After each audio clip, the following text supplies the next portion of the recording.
Hey friends, welcome back to the Untitled Chapter channel. Thanks for stopping by. If you're new here, welcome. So happy to have you. I'm Loriente, and for today's video, I'm going to be sharing our house hunting must-haves and wish list items. This is a video I was supposed to make a couple weeks ago, and I wanted Mike to be in it since obviously it pertains to both of us, and we came up with the must-haves and wish lists together before we started house hunting. But his work schedule has just been so crazy that he's not around a ton, and when he is, we rarely have time to sit down together and film, or the privacy to sit down together and film. So I'm just gonna film it. He's here in spirit, as he always is. If you're a subscriber or a regular viewer of the channel, you probably know a little bit about our story with, selling our house back in May. And we moved in with my parents back in the middle of March so that we can kind of get our house ready and get it on the market. So that's where I'm filming right now. I'm in my parents' living room, and the plan was to stay with them for a year, save money, let the market kind of not be so insane, and then go out there and find the perfect family home for us. But we had a thrust back into the house market a little earlier than expected about a month ago when we were asked to adopt our son's biological sister. So now here we are house hunting, trying to find the perfect family home in a very, very seller favoring market. There's not a ton of inventory. Prices are really, really high. People are coming to the table with cash to pay over what houses are appraising for. And a lot of people are worried that there's going to be another housing bubble burst like we had back in, what was that, 2008. Plenty of realtors that I have spoken to that are seasoned don't think that that's what's going to happen, but they do think that the industry is obviously going to have to kind of even out and kind of move the other way. It can't stay this way. I don't know, because I don't know anything about any of this, but let's hope that that's what happens for those of you who are hoping to buy a home in the foreseeable future, because I'll tell you what, it's been crazy. And a market that's this crazy kind of makes you compromise a little bit on your budget and your must-haves and your wish list items. So that did kind of happen to us as we were kind of looking at things. We've kind of altered things, but I just want to kind of run through what our core must-haves are and what our thinking is behind those. So the first must-have is that the house has to have 4 bedrooms or 3 bedrooms with a separate space for an office. Mike and I have said on here before, we kind of hope to have a little bit of a larger family, 4 kids, which to us doesn't seem super big, especially because there are plenty of families that have 7, 8 children, and that to me is a really large family. 4 to me seems on the bigger side because I feel like a lot of people that we know have 2 or 3 kids, but it still feels manageable in some sense. I don't know. I don't have 4 kids yet. Is it manageable? Those of you who are parents of 4, is it manageable? Either way, we're hoping to have 4 kids. We know that there's likely going to be some room sharing because the likelihood of us buying a 5-bedroom house in our budget was non-existent. That wasn't gonna happen. So 4 bedrooms gives us a bedroom, gives us the ability to kind of double kids up, and then me still have an office space in that 4th bedroom with the potential to turn it back into a bedroom if needed, or 3 bedrooms because then kids share still, and I have a separate office space. The reason it's important for me to have an office space is because currently I work from home. I am going back into the office at some point, to be determined, but likely when I go back, I will be working kind of more of a hybrid schedule. So I'll be home a few days a week and in office a few days a week. And I just find it really helpful to have a dedicated space to, be able to close the door and work and focus, and then leave when I need a break and have that not be in my bedroom where I'm also relaxing, and then my work computer's there, and it's hard to kind of turn one off and turn on the other, and vice versa. I also hate getting on Zoom and people seeing my bed behind me. It's so weird for people to your colleagues to see where you sleep at night. Strange, but that's been my life since I've been working from home, actually. The second must-have item on our list is a separate playroom space, but we're really flexible about how that space shows up in the home. So that could be a den area that we don't need because maybe I have that 4th bedroom for an office and we can make that a playroom, or a screened-in porch that has, AC and heating, and that could be, the playroom. Or if the house has a living room and a family room, we would make the family room space a playroom / family hangout. Or if there's a finished basement or a partially finished basement, that could be the playroom. But really, the idea is just that we want a separate space to put all of the toys and all of the things. I feel like there's so many things that we've wanted to get for Josiah, like the pickler's triangle and a little play kitchen, and he's just kind of getting to the age now where those kinds of toys would interest him anyway. It's not like he really needed them before because he just turned 16 months. In our last house, we just didn't have the space for them. His play area was either in his bedroom or downstairs in the living room, and it really kind of cluttered up the space, and there wasn't a ton of room in his bedroom.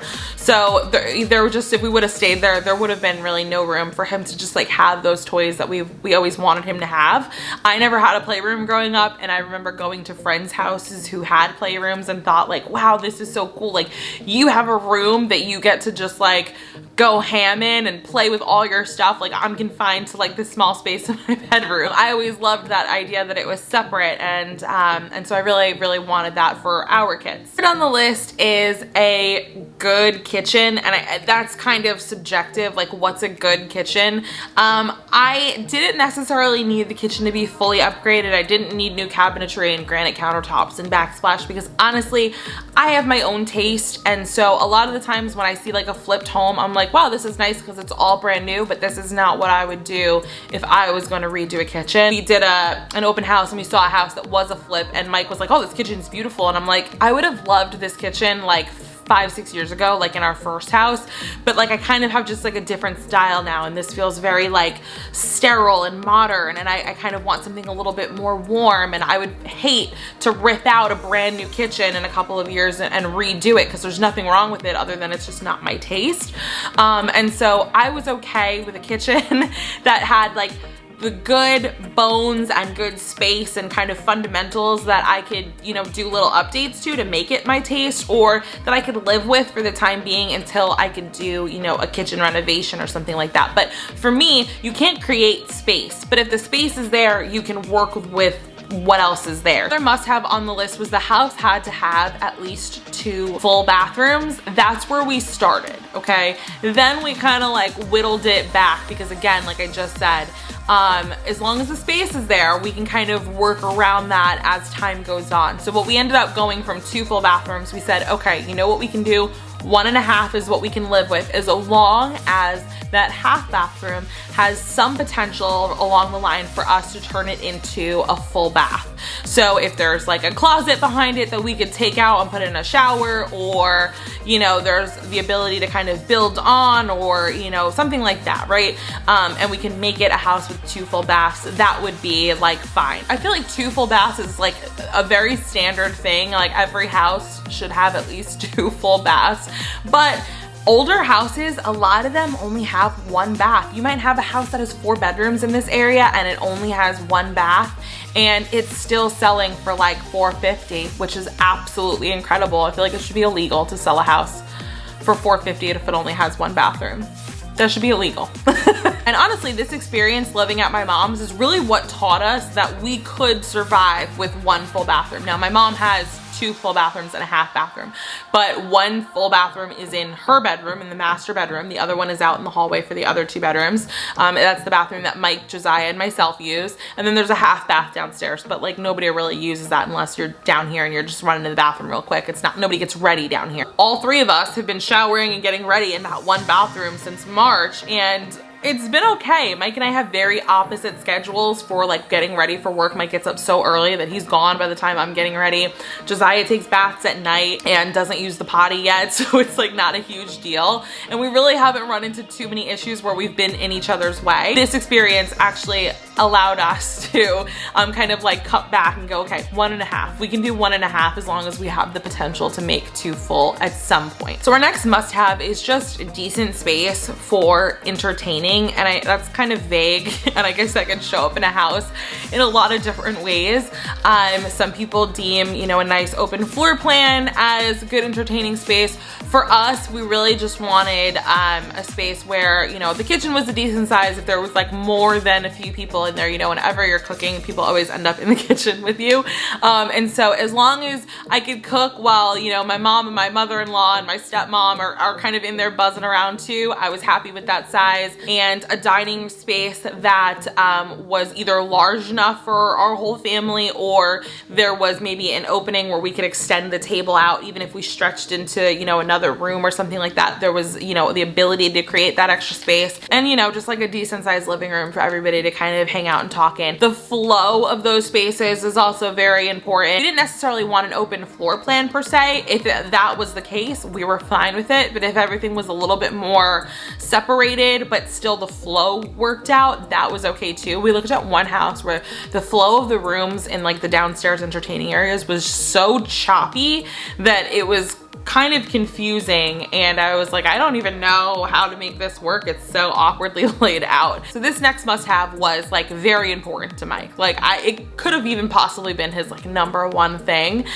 Important to me too, but more important to Mike, and that was that the backyard was like a really decent size. Mike didn't want a small yard. He didn't want, we looked at one house where like the yard was like the deck and then there was a drop off and you really didn't have any property other than that deck. That would not have worked for him, even if the house was a total like gut job. Weren't interested in that at all, but even if the house was perfect, he would not have wanted that house because it didn't have a yard. And so it was really important to him. He wanted space to be able to put a pool in. He wanted space to be able to put a large patio in at some point. We wanted a space for Josiah and his future sister to run around. So just space. We wanted a play set. Like you need a lot of backyard space for all of that. This next must-have is kind of important. I don't know why I didn't mention it higher up on the list. It really should have been, but that's the location. Now for me, I feel like we were pretty flexible with the location. We weren't like, it has to be in this town, or it has to be in this particular area of this town, or I want to be within this school district. I wasn't even that strict or set on a particular location so much as I was set on like a county and then like a certain half of the county. Like I wanted to be more east in the county than I did west. That was really a must-have for me, just because we previously lived in a different county and there's nothing wrong with that area. I didn't grow up over there and I didn't really love it, and I found that every weekend when we were looking for something to do, when we were looking for a place to shop or go or eat, we always came to this other county. And I was just like, why do we live over there if we always want to spend our time over here? So it was important to me to be within that county. For Mike, the location was honestly much less of a must-have.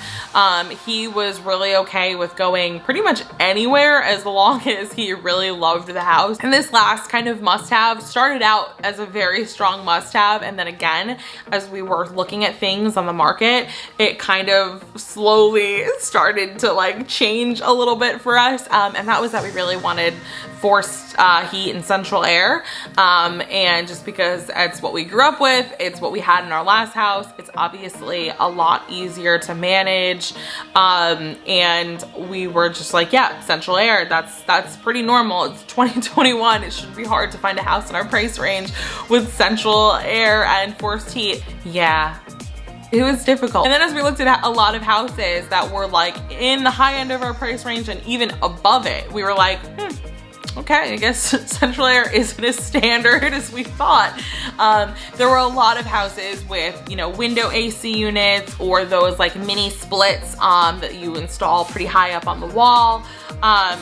And we kind of quickly were like, okay, so as much as we'd like central air, is it a deal breaker if the house that we absolutely love didn't have it? What if there was forced heat, but we had to put window units in every summer? Could we deal with that? We ultimately decided that while central AC would be an incredible luxury to have, that if a house we loved didn't have it, we could manage with, you know, an alternative air conditioning source for the few months that we did need it. Central air started out as a must-have, and then just the ability to have some kind of air ended up the must-have.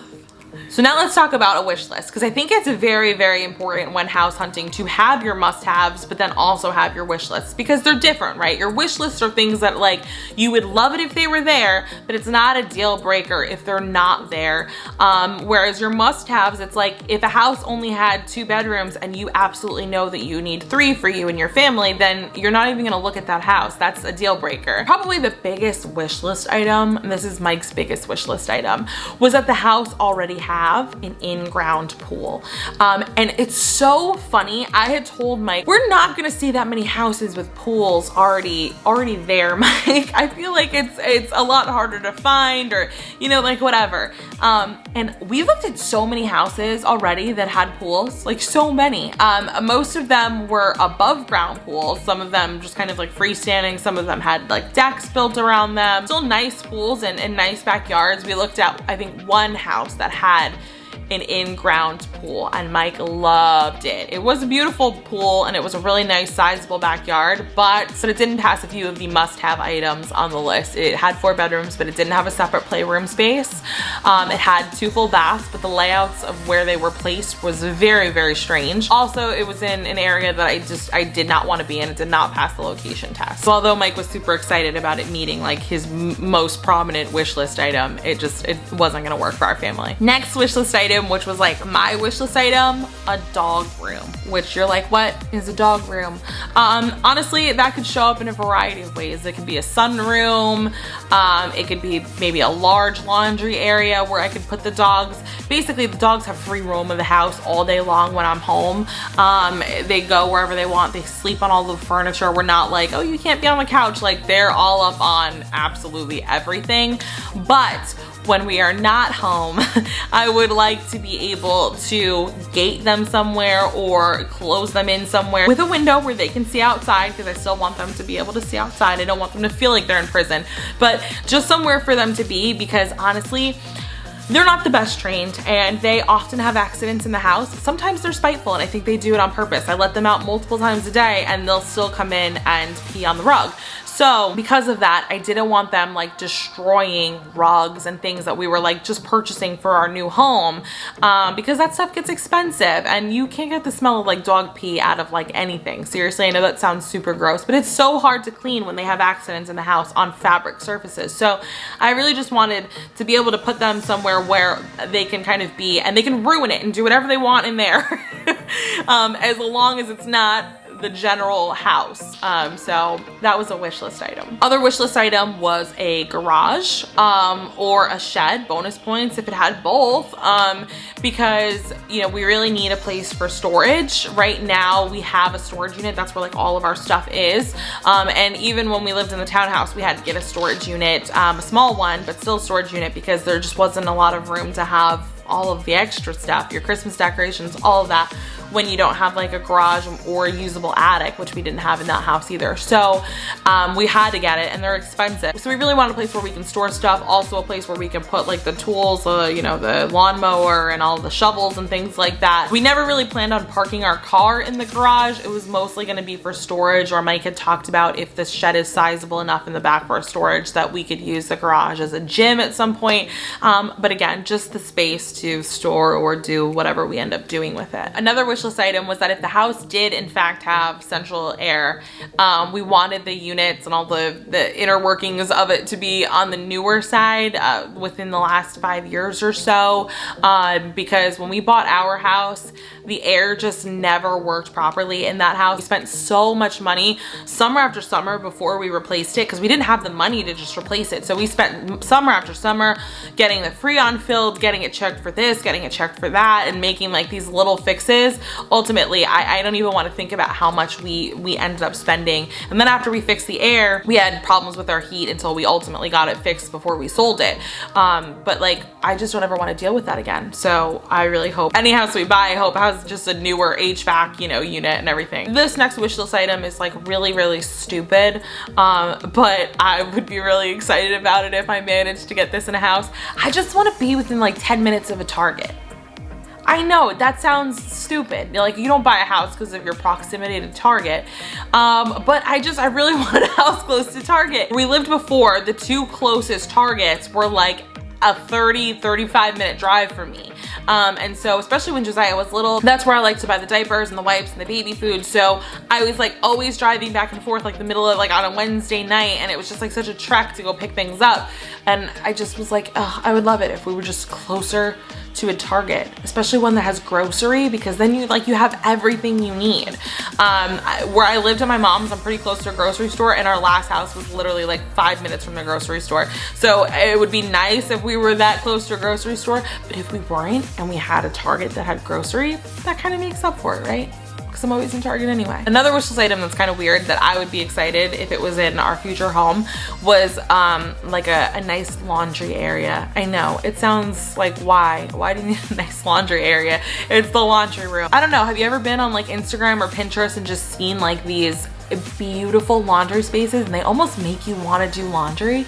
Like I keep telling myself if I had a space like that, I would be better at doing the laundry. It's probably a lie, but still, I would like to have just like a beautiful, peaceful, and serene laundry room. So this wish list item was actually a Mike thing, and that's that he was really hoping to have like a man cave space in the home, whether that be a portion of the basement that he can have, you know, or just like a room. You know, I feel like a lot of men fill their man caves with like sports memorabilia and they watch the game down there and like that's their like haven. But Mike doesn't really watch sports. Occasionally he gets into a boxing match. He used to box, and so every now and then there's a fight that interests him, but he doesn't really keep up with it like that closely.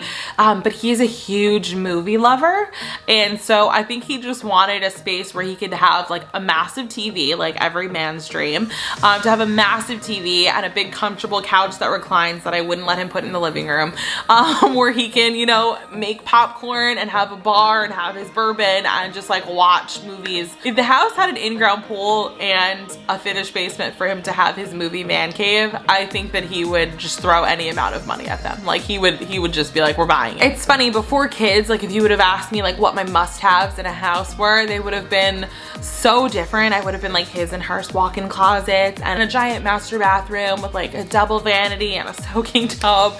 And while all of those things are absolutely wonderful to have and I would love to I'm not saying I wouldn't love to have them, they'd be fabulous, but when I think about our home now, I'm thinking about it in a family sense, and what I really want is space for our kids, but I don't even want huge bedrooms for our kids because I really don't want them in their bedrooms that much. I want them in their bedrooms when they're sleeping or like studying, but I want them downstairs in the common spaces hanging out with us. I want there to be spaces where their friends can come and hang out, and I want to be like that house on the block where like all 20 of the bicycles are on our front lawn because everybody's coming over to hang out. And as we're walking through open houses and like touring homes with our realtor, you know, Mike and I are really thinking to ourselves, like, is this a place where we can envision our family now and in the future? Like, can we still see our kids here? Can we see 10-year-old Josiah here running around? And it's really cool to think about a home that way and to think about it as just like this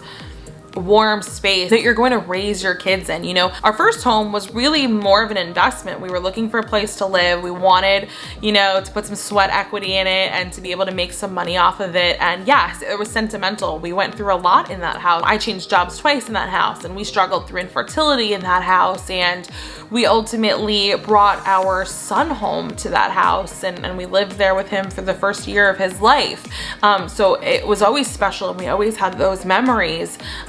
But we always knew that wasn't the home we were gonna like raise our son in, raise our future family in. And this next house is gonna be that house. So it's really cool to just like think about it in that way instead of just as kind of like, well, is this house priced good? Can we put good money into it and make a good return? Like, we're not thinking like, yes, we still want to make a very, very smart financial decision, because God forbid you ever need to sell your house because you need the money for it. You know, you don't want to be underwater on your mortgage or anything, or owe the bank more than the house is worth, of course, but we're not thinking about it in terms of like how much can we make off of the house. You know, we're really thinking more of like, this is our family's home and can we just make it everything that we dream it to be. But anyway, that's all I have for you guys today. If you like this video, please leave it a thumbs up. You can leave me any questions or comments down below. If you're house hunting, I would love to hear, you know, what your must-haves or wish list items are. Don't forget to subscribe for more videos from the Untitled Chapter channel in the future, and I'll see you guys in our next one. Bye.